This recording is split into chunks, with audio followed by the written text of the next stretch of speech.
screen. So what you guys are seeing now, I don't think we've ever shown the UI before, actually. Believe it or not. I'm not sure. Ta-da! I'm not sure what the world Congratulations, knows. guys. So We have it says Comrade Headcloth says MMO platformer, and it's like, ooh, that'd yeah, be pretty cool, actually. yeah, the world needs MMO Yes, platformers. indeed. That would be intense. I wouldn't even know how to. Well, I mean, Is there's it almost like, you have the classes like in Super Mario Brothers 2 where, Princess Peach floats, Toad's like the strong one. I don't know. Yeah. I'm just throwing it out there. let's totally do this. Yeah. So anyway, I got another question from Cumulative again. How would Snake Pass appeal to gamers buying ARMS, Splatoon, Zelda? What appeal does Snake Pass bring that is specifically like the titles you listed earlier, like Crackdown? Well, I think again we talked about just the 3D platforming. People kind of miss it in a way. When Seb, the guy who created Snake Pass, he built this and he had this this grand vision of it being harkening those PlayStation 1 and 64 platformers where it was relatively chill gameplay, still challenging to say the least, but didn't want things to be dark or anything like that. And I think this type of aesthetic and this type of gameplay does appeal to everybody. So it's not just necessarily we want kids to play just because it's on the Nintendo Switch now. So, and what do you think? I mean, I can go quite deep on that question. Do if it. you really want. I mean, Yeah. yeah, there's a design mantra that said kind of spreads around the office all the time, which is think like a snake, think like a snake. Yep. And until you actually start playing it, that kind of seems like design hype. But once you start playing it, You really do, yeah. start thinking like a snake. And it's just there's something in the back of the oldest part of your brain where it's just like, okay, I'm a snake now, and I'm gonna slither around, and there's something shiny. I need to collect it. Okay, I can't get there because there's some puzzles in the way. I have to solve this puzzle. Mhm. How do I do this? Yeah. And it's it's about collecting things. It's about exploring and collecting things. You've got your buddy sidekick, which is very you go. helpful and informative, Doodle. and it's just a really fun experience. And the locomotion model or the movement model, it's completely different to anything I've seen Yeah, in another exactly. game. And I mean that speaks volumes to kind of Seb's approach to design in the sense that it's very avant-garde is probably the Yes, word. but Is still accessible to be fair. yeah, I mean, very. well, that's a further challenge which Mhm. Seb has kind of taken on, and the rest of the design team in terms of okay, I've got this very interesting style of interaction model that I want and navigation system. Now, how do I make this accessible, and how do I make this feel right? And again, I probably attribute that, and Seb can come on and roast me if he wants. That the amount of time that Seb has spent on the Little Big Planet franchise and other platformers where he counts frames, and that might mean something to everybody, but in terms of how many frames it takes for something to happen and how many Yeah. frames it takes for the response to come along, and he's just and a lot of the design team at Sumo have this kind of sixth sense about experience and how things feel and need to feel, and if something doesn't feel right. So if the head doesn't lift up, no, that's too high, that's too low, that's too high, that's perfect, that's the sweet spot, and you can think that it doesn't have an impact, but then when you do it, you can see, okay, Seb's absolutely nailed this. This feels, for some unknown reason, better, and you can't necessarily put words to it, but Yeah, it feels it's right. entirely designed and it's entirely engineered. Although engineered might be a little bit of a strong word, Yeah. for it, but it's deliberate and Very it's much with so, thought and yeah. with a very sharp eye. Very much so. That's probably a long answer for a short question. No, that's totally fine. And I mean, when you look at the titles that you just mentioned, such as ARMS, Splatoon, and Zelda, I mean, I myself, I'm going to get a Switch, and I've played Splatoon God knows how long, to be fair. I think it does offer a very unique experience. Granted, it is a 3D platformer, but like you were mentioning, you're controlling a snake. There's no jumping Yeah. in this 3D platformer, so it's a very different train of thoughts, but it still harkens back the same design elements that you would find in other 3D platformers. Yeah. So, yeah. Navigating a space, collecting things, Mhm. a 3D space, Yeah. collecting things, moving moving around and then facing both puzzles that some of them fiendish, and again you have Seb and his design team to thank for that. But also some of them are a lot of fun where you just kind of sit back and laugh, and very rewarding because whenever you find a particular gold coin or one of the remaining wisps, you can just kind of go, okay, well played, guys. That was quite a mission. On to the next one. Definitely. As you can tell, I mean, I'm a fan. Yeah.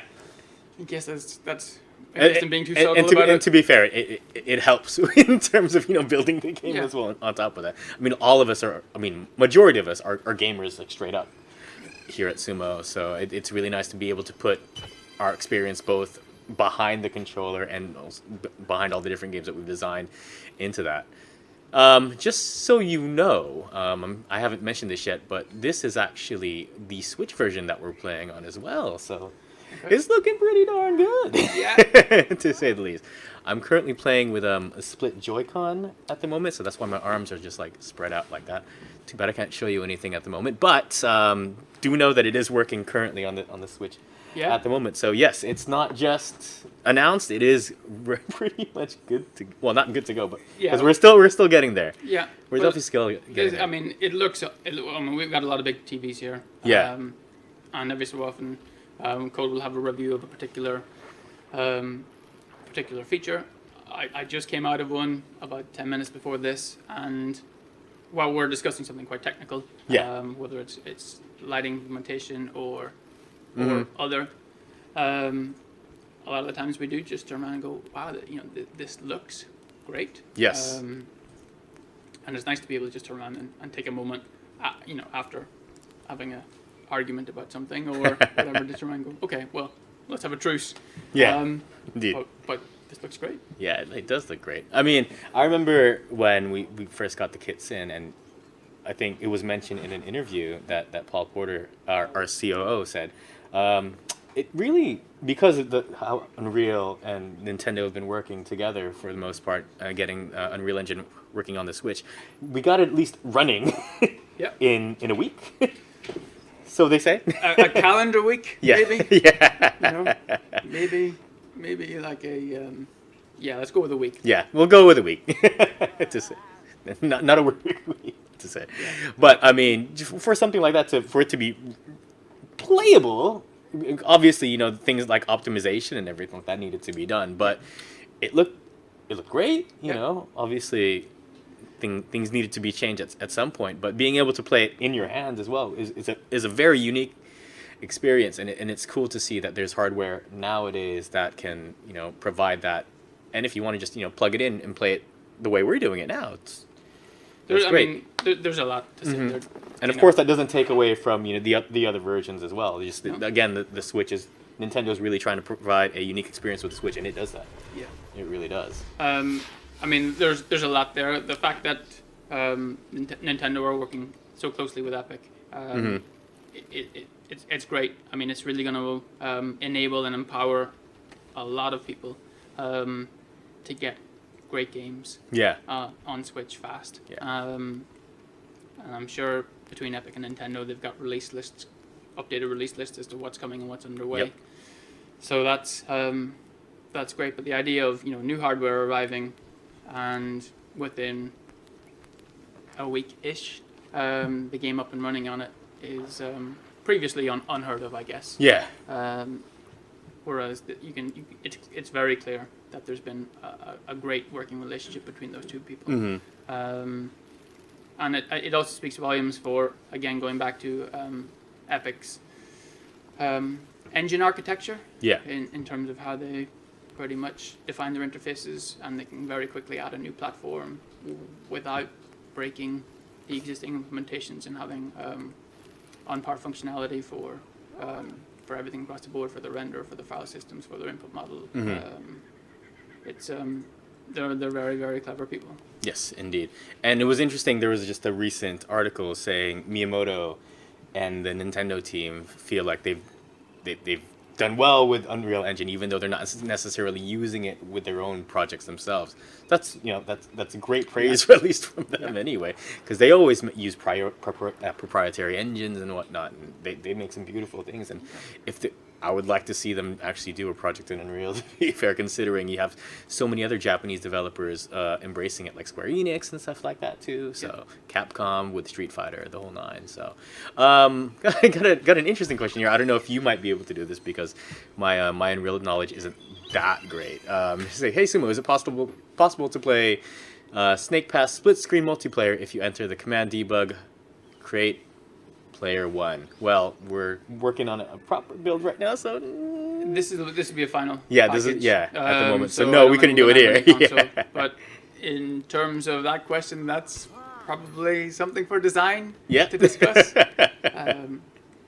But hypothetically, if you were to enter that command in, Maybe, who knows? Yeah. I'll leave that one to Seb. Yeah, maybe for the next week we'll So definitely do that. Yeah. Prepare an answer for that. Got another question from cumulative. Jesus, I just got it. Excellent. I know you mentioned that earlier as well, and for some reason it didn't stick to my head, but I got it. Thank you very much.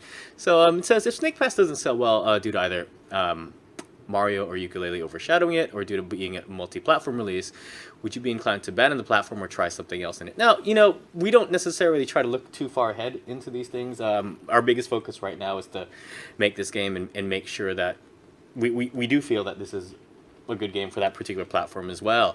So, this game is awesome. Yeah, first off, this game is awesome. That's all I really have to say about it. I mean, that's a very technical answer. Yeah, I mean, there's a lot of variables into that, awesome but we at Sumo Digital make loads of different projects, and if we work on a project that we feel should be on the Switch, then yeah, why not? Yeah. So we'll see how it goes. But we can only hope for the best, right? Yeah, definitely. And so far, I mean, it seems like I mean, the Switch it might be lightning in a bottle, to be fair. So yeah, the Switch is an awesome piece of hardware, and I think the gaming experience that it offers, both at home and on the go, is going to be it's going to be a paradigm shift, and it's going to lead to a lot of people going, wow. Because one of the biggest problems for me as a gamer is I'm in the middle of Zelda, of a mission, and I have to leave and somebody else is driving, and it's just like, it would be great if I could just take this with me. Yeah, exactly. And keep going. And I think a lot of people have just looked at that as being too big of a design challenge. Whereas Nintendo looked at that and says, yeah, we can totally... Let's go for it. Why not, right? Yeah, and just have a seamless gaming experience. And that's a bold move. Definitely, it's absolutely paid off. I mean, Snake Pass looks great, both docked and undocked, and as much as we'd like to show you undocked. Yeah. But just to let you know that. Oh, it stopped, and then it should go back on. Did I kill the stream? Yay, we're back. So I did undock it there. So yeah, I mean, it's there hasn't really been anything like this before in terms of a gaming platform. Cool. And so aside from the portability aspect of it, is there anything else in terms of the Switch that you really like? There's lots, but I don't think I can talk about any of that stuff. Okay, fair enough. I'm just looking at my list as to what I can and can't talk about. Nope. It's pretty much just no's across the board. So maybe all I can say is that in the near future. I'm a big fan of it. Yeah. And it's going to be a fun experience for me as a consumer. I'm going to be a day one buyer, and the launch titles. Probably Zelda first, and Bomberman after that are going to be my two big ones. Yeah, Bomberman's going to be pretty cool. And clearly, Snake Pass is on there, but I play that every day. Yeah. all day. We'll still get it at release. Absolutely. Exactly. You know what I've liked about it a lot? Just playing in split Joy-Con mode.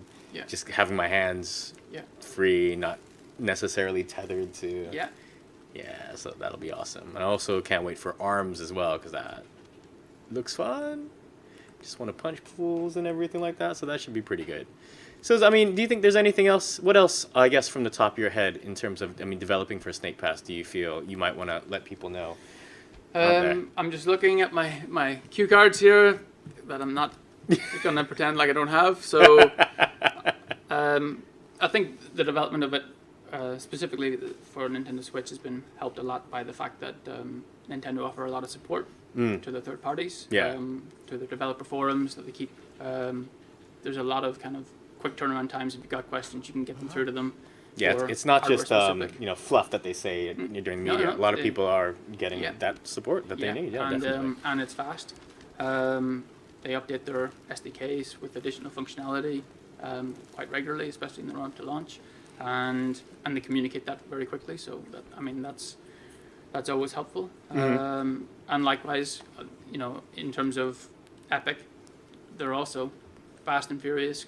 As soon as the SDKs from Nintendo come out, they update, get new builds out, and you've got kind of these two layers of support, both left and right, from Epic and from Nintendo. Right. And they really just empower us as indie third-party developers, but I mean, they're doing this for the world, so Yeah, definitely. every developer out there that's working on this has got a lot of support coming from those two channels.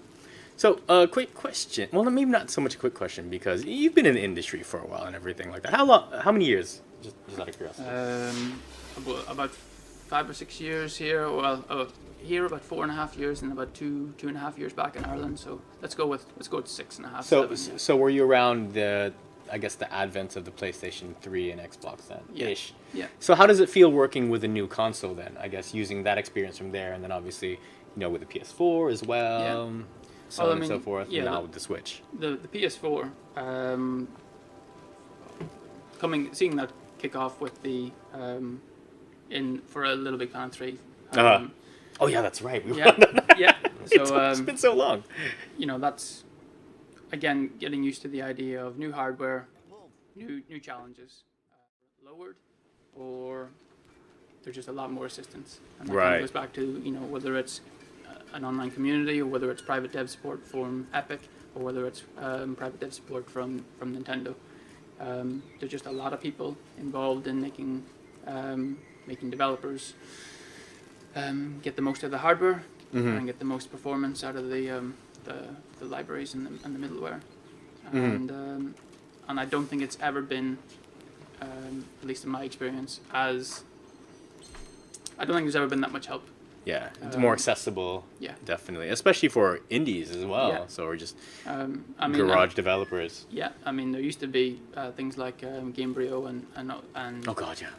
other middleware that were very, very powerful, but there was initially a lot of paperwork for people to sign, and if you were just an indie developer and you wanted to kind of have an evening project, the idea of trying to get your hands on Renderware, Yes. or Gamebryo or other engines of that power, there was just a lot. Whereas now it's pretty much just go on to Unreal and fill out a form and Ask a and question. then you're pretty much going. And after that, on top of that, there's hundreds of hours of videos. Oh, definitely. Those and- have been super helpful as Yeah, well. and samples. So I think anybody who wants to either just make a Mario game at home or a platform game at home, and I mean a 2D platformer, or they want to make something awesome like Tetris at home, they could probably do it in a weekend. Yeah.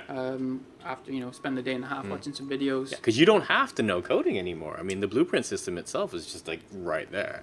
Yeah, the blueprint system is right there. I mean, as has been mentioned on previous streams, blueprints are great, but I think you need some code support. Oh, definitely. If you want to get it to the next level, yeah, indeed. To get the most performance out of your game. Because this was initially just all blueprints. Because Seb was not a coder, or is not a coder. Yeah. Period. I don't think he wants to learn code to be fair as well. Again, Seb's a very unique designer in the sense that he's quite a technical minded, and that probably goes back to his science and chemistry background. In that he approaches things in a very calculated, thoughtful, analytical approach. Yes. Creative as well, but so Seb's blueprints are very much easy to change, move that functionality over from blueprint To C++, right. and that's kind of, there's been, I think you've had previous speakers talk about that process and how that's been ongoing, and things like that were being prototyped with the locomotion model for the snake, and the different reactions for when it's in certain parts of the environment. That stuff went, and the code team that migrated that functionality from Blueprint to C++, they didn't really, it didn't take them long. They didn't really have many questions for Seb. It was pretty easy to look at. Okay, this is how Seb wants it to behave, and they just got it. This makes absolute sense, and again that goes back to Seb's had years on Little Big Planet franchise with its underlying system for logic design was the microchips. And I think on Little Big Planet 3, Seb was one of the, anytime there was any logic that needed to be debugged, or microchips that needed digging into, Seb was always the first port of call for, okay, Seb, we've got a very, very specific set of steps that we need to reproduce here. And can you get the most out of this? yeah. Yeah, because I know I asked him several times as well. I don't work in that fashion when it comes to design. But, the cool thing is about that, it was very almost one-to-one in terms of the way the logic system worked from Little Big Planet to Unreal. So it is really easy to just, transfer over and everything like that too. So here we go. So somebody asks, was Gamebryo bad? No. I mean, Gamebryo wasn't bad, and Render wasn't bad. I mean, again, anybody who writes engines and middleware, they tend to be some of the smartest people in the world. Yes. And I don't mean, subjectively. They are, very, very, very good at what they do, because the world's best games sit on top of the groundwork that they do and the optimizations that they do. So it's and some of the smartest people I know, their job description is engine development, core tech, because they really understand the width, depth, and breadth of the implications of every decision in terms of memory access speeds, in terms of calculations, in terms of cache usage, in terms of all the different considerations that influence execution speed. And our core tech people helped a lot in getting this bad boy running too, because it's considering the time this game is coming out and everything, and just the Switch is got this thing hot. So I mean, just renderware was excellent, and Gamebryo likewise. The only issue that I meant by that was that for an independent person at home who just wants to kind of dig into a project, trying to get a license of that wasn't straightforward. Right. And even then, I don't think that there was initially an independent license or a trial version. I think there was quite a few hoops to jump through. Whereas with Unreal, you just fill out a form. Good to go. And there's no cost involved. It's just, this is, if you want to make a game for PC, here you go. And as long as you're a registered developer for the other platforms, press buttons. That's pretty much it. That's pretty cool, and it's pretty much been the same way in terms of getting it on the Switch as well. In terms of building the game. Yeah, building the game. It's there's no separate tools really. I mean there are, but in terms of the workflow, it's it's Visual Studio.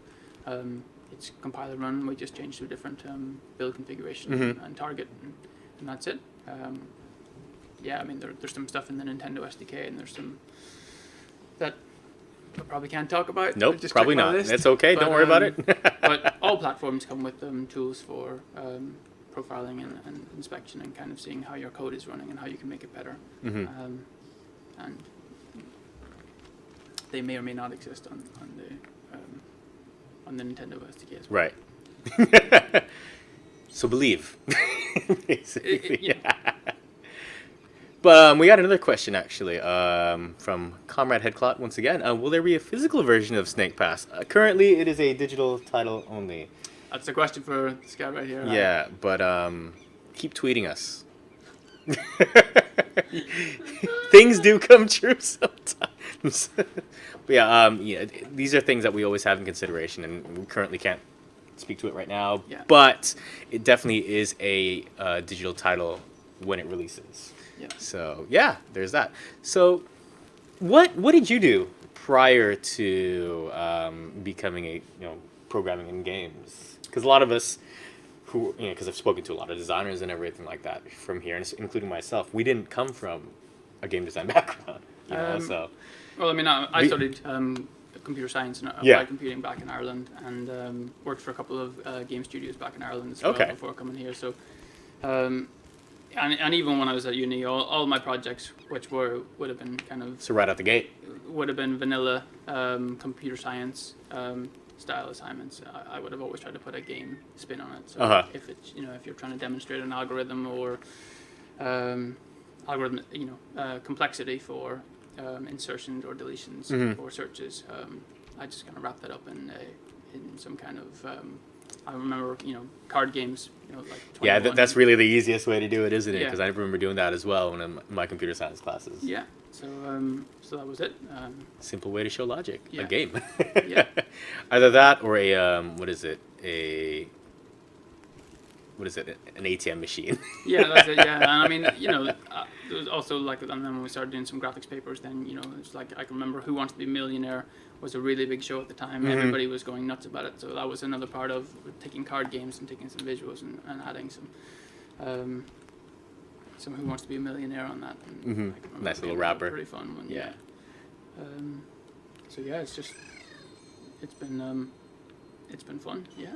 That's really cool. And how long has it been now? It's almost 5 years here? Yeah. Yeah. Or no, more than five. More than 5. No, Oh, I almost think 5. I think we're not too far off 5 years here Yeah. at Sumo, and a lot of fun before this on the LBP project with Dino and Many years. Yeah, a lot.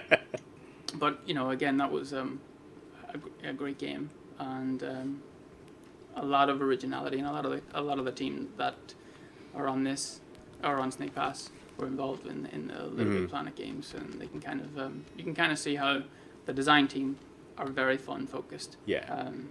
and experience focused, and because the Little Big Planet the Little Big Planet kind of stratosphere is so diverse, and that there's so many different types of games out there. Mhm. You can see that anybody who makes a game for that and kind of puts that out into that environment, they really have to bring their A game in Yeah, terms of definitely. originality and in terms of You need to make it stand out in order for you to get yeah. seen. But Like I mean, anything, you really. can stand out for a couple of reasons. Yes. Whereas if you want to make a game that people will or a level in Little Big Planet that people will really just talk about, it's got to be really unique. I think that kind of environment exercised that muscle in all the designers involved in this, and yeah. Very, very good stuff. Very good stuff. So, we got a hi from Sumorex. Hello, Sumorex. How are you doing? Sorry about not saying hi. But yeah, just now we're just in the final stages of getting the game done. Yeah. So that'll be very interesting to finally, go gold, as they say, and get that out the door. And for all these particular platforms as well, including the Nintendo Switch version, which we're actually showing right now. Is there anything that we should be looking forward in Snake Pass when the game comes out, from your perspective? Minus the things that we aren't really supposed to talk about yet. I just think- guess, what kind of advice would you give to, upcoming players? So I think just enjoy the experience. I mean,